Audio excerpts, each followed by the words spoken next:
Hello everybody, I saw a video in which someone was ranking Metallica albums, so I kind of felt like doing the same. Shocked to nobody that in dead last place is Saint Anger. This album is pretty miserable, terrible production, kind of cringeworthy songwriting, no real standout tracks. So there are bits here where the riffs, if they were isolated, could kind of work. But of course, you've got the dreadful lyrics and of course the iconically awful snare drum. I don't know what Lars Ulrich was doing.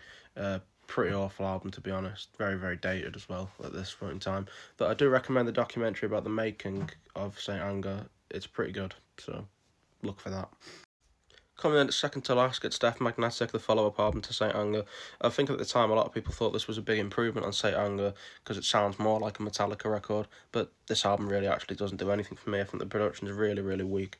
They got Rick Rubin in to produce it, who I just really don't think was a good match for the band. I also don't like the sound of the record at all, to be honest with you. I don't know, really doesn't do anything for me. I find the songs very forgettable, and overall I just think it's a pretty boring and weak LP from Metallica.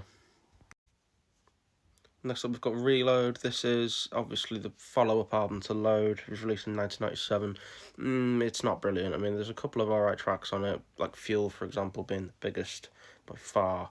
But overall, this album, again, it's one that really doesn't do anything for me. It feels very bloated. It's in the days where Metallica were kind of in a more alternative mood.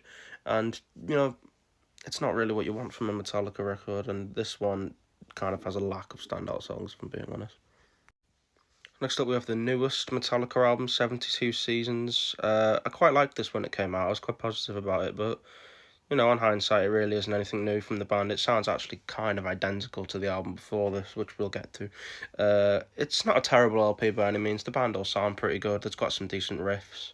Uh, yeah, it's got a couple of okay tracks on it. I don't think it's a terrible album by any means whatsoever. It just kind of is exactly what you would expect from Metallica at this point. Uh, it's alright. It's decent. My criticism of 72 Seasons is that it does just sound incredibly similar to Hardwired to Self-Destruct, which I am going to give the edge over it. I think it's a little bit heavier, a little bit more gritty. It's got some pretty cool songs on it, and for a band this far into their career, I think it actually is a pretty solid release and a good effort from Metallica. Not a bad album at all.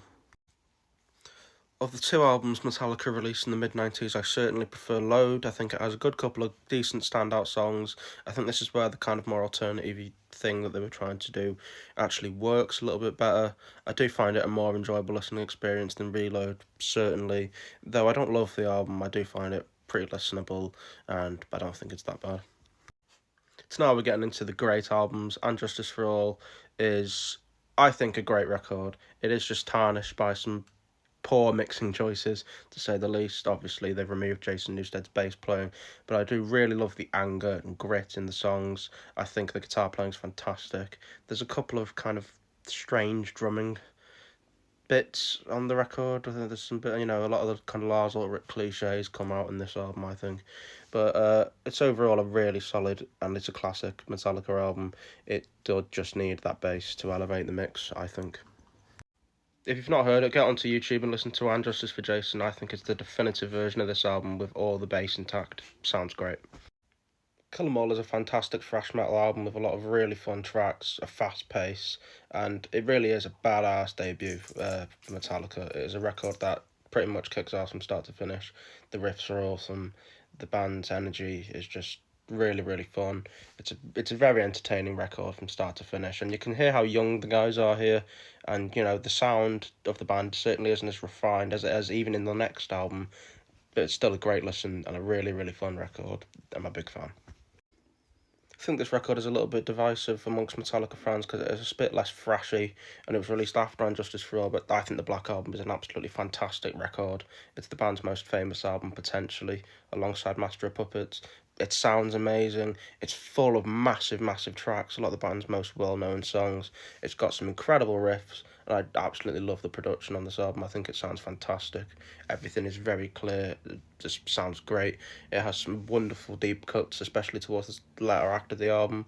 A lot of really, really great songwriting here. Some of the best songwriting of any Metallica record. I think the Black Album's fantastic, personally. It's a brilliant, brilliant album. Second to best, of course, we have Ride the Lightning, which is in every way an improvement over Kill Them All. The production's better, the riffs are better, the songwriting is better, the songs are more interestingly kind of structured. This is an amazing album, one of the absolutely essential metal records, without a shadow of a doubt.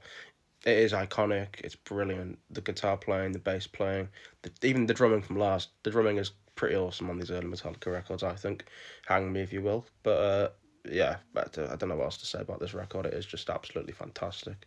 Very loud, very intense, just incredible. But, it's kind of an obvious choice, but I do think Master of Puppets is their best record. I think it's the best sounding record. I think it's got the best songs.